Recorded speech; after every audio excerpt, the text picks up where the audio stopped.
दोस्तों नमस्कार। आज का वीडियो आपके लिए काफ़ी खास होने वाला है। हम लोग चर्चा करने जा रहे हैं ट्रिपल सी और ओ लेवल कोर्स में चैप्टर नंबर 8 की, जिसके अंतर्गत आपको सिखाएंगे हम डिजिटल फाइनेंस टूल्स व एप्लीकेशन के बारे में परिचय कराएंगे। ट्रिपल सी में 20% क्वेश्चन डिजिटल फाइनेंस से आते हैं। जैसे अभी तक आप लोग नेट बैंकिंग से ही ऑनलाइन पेमेंट करते थे, लेकिन यूपीआई सिस्टम आ जाने से आप लोग अपने मोबाइल से पेमेंट कर लेते हैं। अगर आप लोगों के पास नेट बैंकिंग नहीं है तब भी आप पेमेंट कर लेते हैं, मोबाइल का रिचार्ज कर लेते हैं और पैसे भी प्राप्त कर लेते हैं, ट्रांसफ़र कर लेते हैं। सबसे पहले आपको हम ट्रिपल सी का सिलेबस दिखाते हैं। आप देख सकते हैं ये चैप्टर नंबर आपका 8 है। आज के वीडियो में भी ये पूरा चैप्टर फिनिश कर देंगे, लेकिन आपको थ्योरी दे देंगे। थ्योरी आप लोग डाउनलोड कर लीजिएगा। थ्योरी की फाइल आपको डिस्क्रिप्शन बॉक्स में मिलेगी। आज हम लोग चर्चा करेंगे इंट्रोडक्शन की, ऑब्जेक्टिविटी यानी कौन कौन से टूल्स इसके अंदर आते हैं, यूपीआई पेमेंट, ओटीपी क्या होता है, Aadhaar enabled payment system, USSD card, ATM card, debit card, e wallet, Google Pay, भीम, फ़ोन पे, पीओएस मशीन यानी पेमेंट करने के लिए हम मशीन में कार्ड लगाते हैं, नेट बैंकिंग, बैंक में पैसे जमा करने, ट्रांसफ़र करने के माध्यम क्या होते हैं, बिल पेमेंट करने के माध्यम क्या, सारी चर्चा करेंगे और एक वीडियो में ही पूरा कोर्स फिनिश कर देंगे। और इसके बाद आपके सामने चर्चा करेंगे robotic system, overview of future skill and cyber security. दोस्तों यही सिलेबस आपका ओ लेवल में भी है, आप देख सकते हैं डिजिटल फाइनेंस पूरा दे रखा है। सारी चर्चा करेंगे आपसे, लेकिन दोस्तों आपसे रिक्वेस्ट है, अगर आप लोगों ने हमारे पिछले वीडियो नहीं देखे हैं तो आप लोग हमारे पिछले वीडियो पहले देखिए, लिंक आपको नीचे डिस्क्रिप्शन बॉक्स में मिल जाएगा। चलिए दोस्तों वीडियो शुरू करते हैं। इंट्रोडक्शन। डिजिटल वित्तीय सेवाएं वे सेवाएं होती हैं जिन्हें डिजिटल चैनल के द्वारा एक्सेस किया जाता है। ये डिजिटल चैनलों ग्राहकों तथा सेवादाताओं की लागतों में भारी कमी करते हैं और सुगमता से वित्तीय सेवाएं दूर तक पहुंचाते हैं। ये 24/7/365 दिन चलती हैं, यानी कभी भी कहीं भी आप इसका यूज कर सकते हैं। जैसे छोटी सी बात करते हैं, अगर आप लोग पैसा ट्रांसफ़र करना है, बैंक जाएंगे, बैंक खुलने का वेट करेंगे, लाइन लगाएंगे, तब भेजेंगे आपके खाते में पैसा पड़ा है तो। वरना अगर आप गूगल पे, फ़ोन, भीम पे, यूपीआई पेमेंट यूज करते हैं तो महज कुछ सेकंड में आप पैसा अपने हाथ से भेज सकते हैं। आप मोबाइल का रिचार्ज बाहर करवाते हैं, पैसा देना पड़ता है, कई बार रिचार्ज गलत नंबर में हो जाता है और सही प्लान भी आप नहीं चुन पाते। लेकिन अपने घर से आप रिचार्ज करेंगे तो आपको सही प्लान चुनने का समय मिल जाएगा। और घर से रिचार्ज करने से ये फ़ायदा है, आपका नंबर भी वायरल नहीं होगा और कैशबैक भी आपको अलग से मिल जाएगा और आप आत्मनिर्भर होंगे।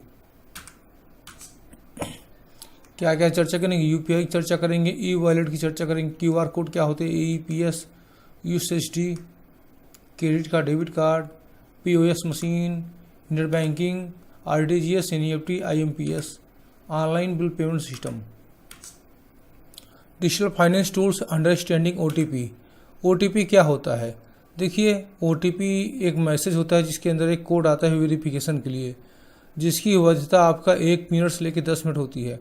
आप आधार कार्ड डाउनलोड करवाते हैं तो ओटीपी आता है, आप ईमेल आईडी में मोबाइल नंबर रजिस्टर करते हैं तो ओटीपी आता है। ओटीपी इसलिए होता है जिससे कन्फर्म हो जाए कि जो व्यक्ति सेवा प्रयोग कर रहा है वास्तव में मोबाइल उसके पास है और वही अपना मोबाइल नंबर अपने होश आवास में ऐड कर रहा है। बिना ओटीपी के पहले क्या था, नंबर लोग ऐड कर दिया करते थे, मिसयूज करते थे। आज क्या है, बिना ओटीपी कुछ नहीं होता। आप लोग नेट बैंकिंग करते हैं, कुछ भी करते हैं तो ओटीपी आता है।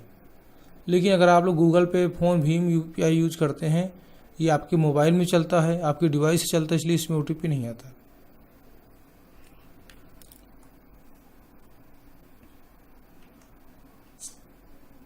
क्यूआर कोड क्या होता है? क्यूआर कोड ये देखिए, आप देख सकते हैं यहाँ पर शो कर रहा है। इसमें इंफॉर्मेशन होती है, इसको आप मोबाइल के कैमरे से स्कैन कर सकते हैं या क्यूआर कोड रीडर से स्कैन करेंगे तो इससे रिलेटेड इन्फॉर्मेशन आ जाएगी। आपके आधार कार्ड में क्यूआर कोड होता है, उसे स्कैन करेंगे, आपका नाम, पिता का नाम, डेट ऑफ बर्थ, एड्रेस सब कुछ आ जाएगा। इससे आपको ये फ़ायदा होता है, मान लीजिए किसी कंपनी का प्रोडक्ट है, आप उसको लिखेंगे, पढ़ेंगे, बहुत टाइम लगेगा। मोबाइल से स्कैन करेंगे तो आधे सेकंड से भी कम समय में इन्फॉर्मेशन आपके सिस्टम में सॉफ्ट कॉपी में चेंज हो जाती है।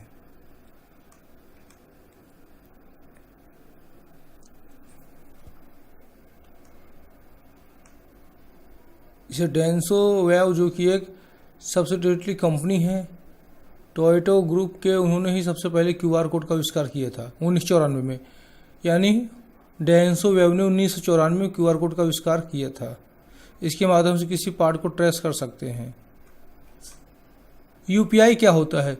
Unified payment system interface. इसको समझिए। यूनिफाइड पेमेंट इंटरफेस एक स्मार्टफोन एप्लीकेशन है जो यूजर को बैंक खातों के बीच रुपए ट्रांसफ़र करने की सर्विस देता है। यह national payments corporation of India द्वारा एनपीसीआई द्वारा डेवलप किया गया है। मोबाइल एप्लीकेशन है। कहने का मतलब ये आपके अकाउंट का एप्लीकेशन तभी चलेगा जब आप अपने मोबाइल में इंस्टॉल करेंगे, और सिम उसमें होनी चाहिए। अगर अपना सिम निकाल देंगे तो नहीं चल पाएगा। अगर कोई और सोचे कि ये आपका अकाउंट अपने मोबाइल में चला ले तो नहीं चला पाएगा, क्योंकि उसके लिए आपका सिम होना अनिवार्य है। उसके बाद भी सिक्योरिटी के लिए इसमें आपके पासवर्ड या फिंगर कुछ भी सेव कर सकते हैं। इसके माध्यम से आप किसी को भी पैसे ट्रांसफ़र कर सकते हैं।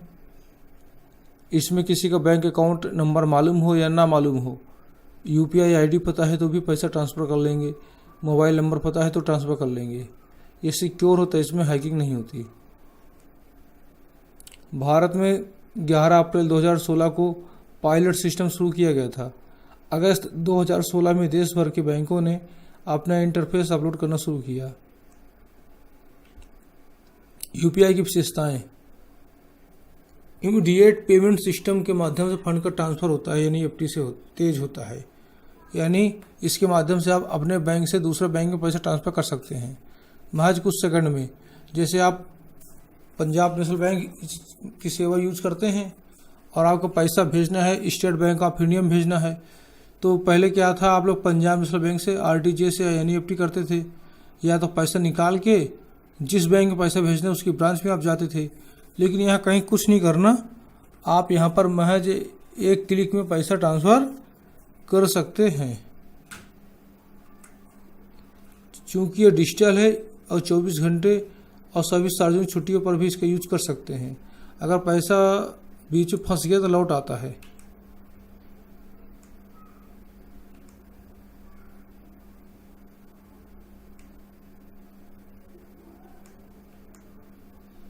यूएसएसडी क्या होता है?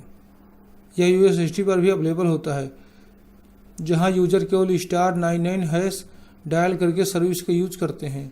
फंड ट्रांसफ़र, पैसे भेजने की रिक्वेस्ट, गैर वित्तीय सेवाओं, शेष पूछताछ, इंक्वायरी, MPIN बदलने के लिए यानी MPIN बदलने के लिए भी यूज करते हैं। हर बैंक एंड्रॉयड, विंडोज, iOS के विभिन्न प्लेटफॉर्म के लिए अपना खुद का यूपीआई प्रोवाइड करता है। बैंक यूपीआई सेवा के लिए शुल्क ले सकता है या नहीं देते हैं। बिल शेयरिंग, इसके माध्यम से बिल पेमेंट कर सकते हैं। यूपीआई से भी आप बिल पेमेंट कर सकते हैं, यूएसएसडी से भी कर सकते हैं। बिजनेस ट्रांजैक्शन, कोई मोबाइल रिचार्ज करना है या रुपए पैसे भेजना है तो सब कुछ कर सकते हैं। बार कोड से भी स्कैन करके भेज सकते हैं।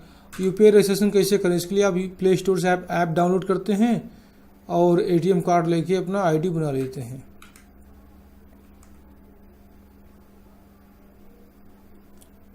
इसके लिए आप अपना मोबाइल नंबर को भी यूपीआई आईडी के रूप में यूज कर सकते हैं। उसके माध्यम से भी किसी को पैसे भेज सकते हैं। जिसको आप पैसे भेज रहे हैं आपके पास उसका मोबाइल नंबर हो या फिर उसका बैंक अकाउंट हो या फिर उसकी यूपीआई आईडी हो तो आप पैसा भेज लेंगे। AAEPS क्या होता है? आधार इनेबल्ड पेमेंट सिस्टम। आधार कार्ड के माध्यम से जो आप ट्रांजैक्शन करते हैं, पैसे भेजते हैं, उसे AEPS कहते हैं। मान लीजिए आपके पास स्मार्टफोन नहीं है तो AEPS से आप पैसा भेज सकते हैं। इसके लिए आप दुकान में संपर्क करते हैं। यूएसएसडी के माध्यम से आप नगद निकासी, जमा, बैलेंस इंक्वायरी, आधार से आधार में पैसा ट्रांसफ़र कर सकते हैं। मिनी स्टेटमेंट चेक कर सकते हैं। बेस्ट फिंगर डिटेक्शन, यानी जब फिंगर लगाएंगे तभी आप यूज कर सकते हैं। USSD unstructured supplementary service data, इसके माध्यम से आप हैश कोड का यूज करके ट्रांजैक्शन कर सकते हैं।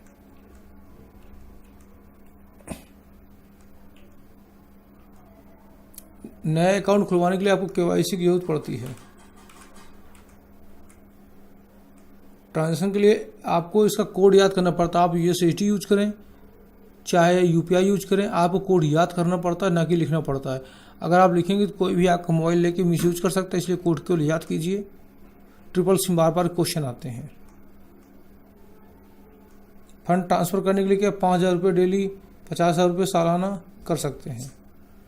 क्रेडिट कार्ड क्या होता है, डेबिट कार्ड क्या है। क्रेडिट कार्ड के माध्यम से आप बैंक से लोन ले सकते हैं, उधारी कर सकते हैं और बाद में आप ब्याज के साथ जमा कर सकते हैं। इससे आप डिजिटल पेमेंट कर सकते हैं, travel, recharge, movie ticket, online shopping, ticket, हवाई जहाज का कुछ भी कर सकते हैं। डेबिट कार्ड का आप भारतीय एटीएम है। अगर आपसे पूछा जाए भारतीय एटीएम कौन सा, तो आपको डेबिट कार्ड रुपए है आपका, ठीक। रुपए नाम का डेबिट कार्ड आपका भारतीय है। इसके माध्यम से आप पैसे एक अकाउंट से दूसरे अकाउंट भेज सकते हैं, एटीएम कार्ड से पैसे निकाल सकते हैं। क्रेडिट कार्ड ई वॉलेट का फुल फॉर्म होता है इलेक्ट्रॉनिक वॉलेट, यानी इलेक्ट्रॉनिक वॉलेट। ई वॉलेट में आपका गूगल पे, फ़ोन पे, भीम, यूपीआई इत्यादि एप्लीकेशन आ जाते हैं। इनके माध्यम से आप मोबाइल रिचार्ज कर सकते हैं, पैसे भेज सकते हैं। यूपीआई वाला सर्विस आपका ई वॉलेट ही होता है। ई वॉलेट के प्रकार 3 प्रकार के हैं आपके, close e wallet, semi close e wallet, semi open e wallet, open e wallets, banking e wallet. Closed e wallet का यूज अक्सर ई कॉमर्स वेबसाइट में करते हैं, जहां पर आप कस्टमर से आसानी से अपने जरूरत के सामान की खरीदारी कर सकते हैं। ये ई वॉलेट को लेक साइट विशेष के लिए यूज किया जाता है। इनके द्वारा आप किसी अन्य साइट पर ऑनलाइन ट्रांजेक्शन नहीं कर सकते। सेमो क्लोज्ड ई वॉलेट का यूज आप प्लेटफॉर्म में पेमेंट करने के लिए करते हैं। इसके अंदर पैसा रखा जाता है, उसके बाद आपको जहाँ जरूरत पड़ती है वहाँ पेमेंट कर लेते हैं, लेकिन इसे नगद निकासी नहीं कर सकते। सेमी ओपन ई वॉलेट के माध्यम से आप शॉपिंग कर सकते हैं आसानी से, टिकट बुक कर सकते हैं, लेकिन इससे आप ट्रांजेक्शन नहीं कर सकते। ओपन ई वॉलेट इसे बैंकिंग वॉलेट कहते हैं। इससे बैंक अकाउंट जुड़े होते हैं, इससे आप पैसे निकाल सकते हैं, भेज सकते हैं।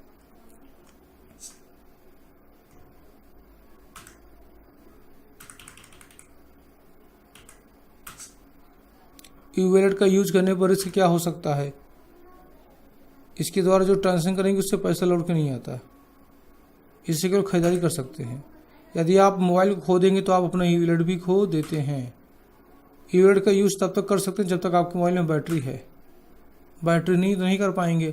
ऐसा संभव हो सकता है कि आपके ई वॉलेट में जमा पैसों से ज़्यादा राशि खर्चा करना चाहते हैं, तब ई वॉलेट का यूज खत्म हो जाएगा। एक लिमिट तक आप खर्चा कर सकते हैं। कहाँ यूज कर सकते हैं, पब्लिक प्लेस में आप इसका यूज कर सकते हैं। यूपीआई पेमेंट सिस्टम पे कर सकते हैं, मोबाइल रिचार्ज में कर सकते हैं, डीटीएच रिचार्ज, ऑनलाइन स्टोर से शॉपिंग करने में, ट्रैवल करने में, ई कॉमर्स पोर्टल में कर सकते हैं। पीओएस क्या है, पीओएस एक ऐसी मशीन होती है, आप शॉपिंग करते हैं तो एटीएम कार्ड या क्रेडिट कार्ड, डेबिट कार्ड के माध्यम से उसमें कार्ड रगड़ते हैं मशीन में और आपका पैसा कट जाता है। डेबिट कार्ड या बिल पेमेंट रिसीव करना है इत्यादि का कर सकते हैं। ये आपकी पॉस मशीन होती है। नेट बैंकिंग क्या है, नेट बैंकिंग के माध्यम से आप वित्तीय लेन देन करते हैं, पैसे ट्रांजेक्शन करते हैं, पैसे ट्रांसफ़र करते हैं। इसके लिए कुछ आपका कमीशन भी कटता है।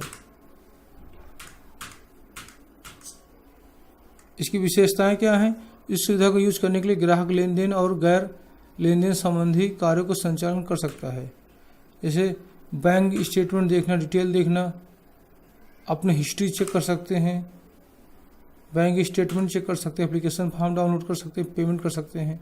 जैसे कोई वैकेंसी निकली आप नेट बैंकिंग से पेमेंट कर सकते हैं, रिचार्ज बिल पेमेंट कर सकते हैं।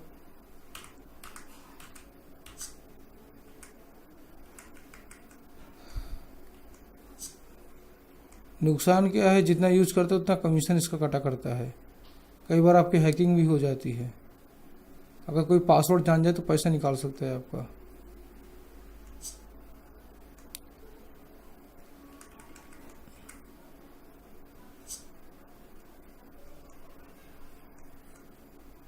इससे रिचार्ज कर सकते हैं, बिजली का बिल, डिश, टीवी इत्यादि का पेमेंट घर बैठे कर सकते हैं।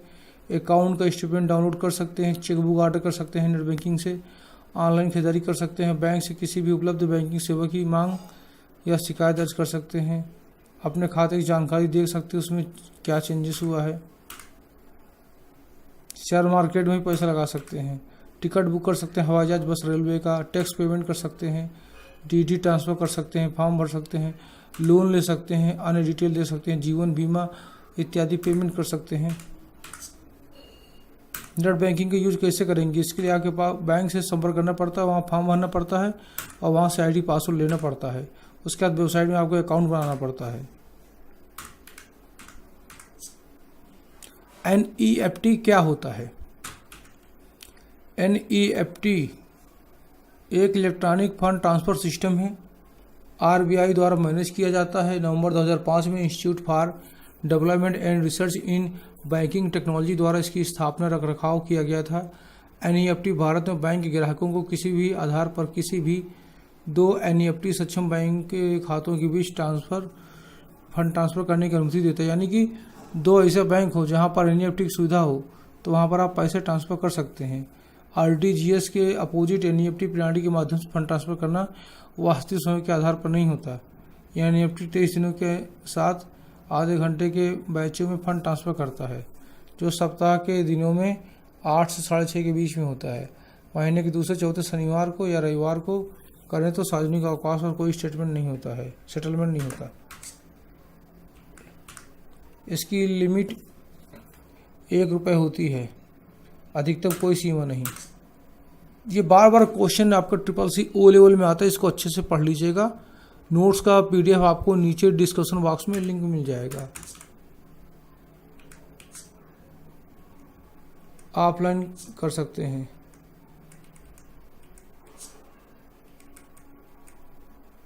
चार्ज 10,000 पर आपका ₹2.5, 10,000 से ऊपर आपका 1 लाख तक ₹5, 1 लाख से 2 लाख के बीच में ₹15 कमीशन पड़ता है, 2 से 5 लाख के बीच में ₹25 कमीशन पड़ता है, 5 लाख से 10 लाख के बीच में ₹50 कमीशन पड़ता है आपका सर्विस चार्ज।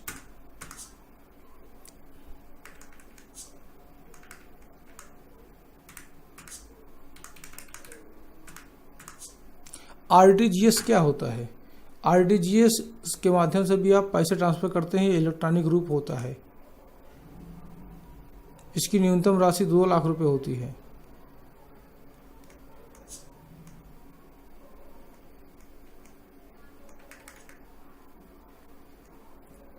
आरटीजीएस का यूज केवल बड़े ट्रांजैक्शन करने के लिए किया जाता है। आईएमपीएस क्या होता है? आईएमपीएस का अर्थ होता है भारतीय बैंकिंग प्रणाली, शब्दावली में इमीडिएट पेमेंट सिस्टम है। यह देश के शीर्ष बैंक भारतीय reserve bank RBI national payment system corporation द्वारा उपलब्ध कराया गया धन हस्तांतरण तंत्र है। इसे 4 प्रमुख बैंकों के साथ पायलट प्रोजेक्ट की मदद से एनपीसीआई द्वारा 2010 में शुरू किया गया था। आज आईएमपीएस में 150 से अधिक बैंक शामिल हैं।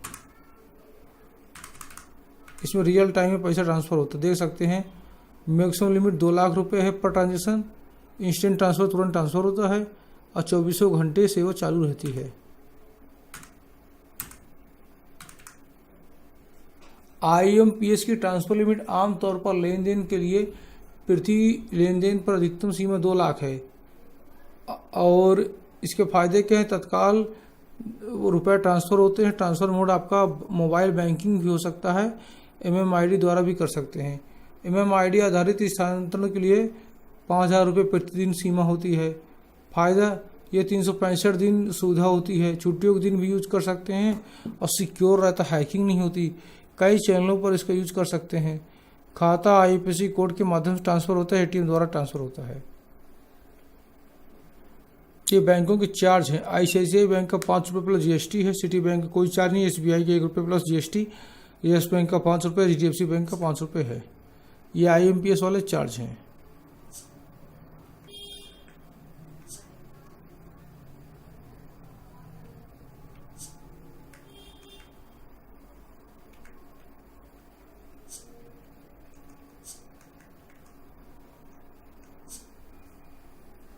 यूटीआर नंबर क्या होता है? यूटीआर नंबर का फुल फॉर्म होता है यूनिक ट्रांजैक्शन रेफरेंस नंबर, जब भी किन्हीं दो बैंकों के बीच में ट्रांजैक्शन होता है उसके यूनिक ट्रांसफ़र रेफरेंस नंबर होता है, जिसको आप यूटीआर कहते हैं। एनईएफटी का यूटीआर 16 अंकों का होता है, जबकि आरटीजीएस का ट्रांजैक्शन का यूटीआर 22 अंकों का होता है। इसको जरूर याद कर लीजिएगा आप लोग।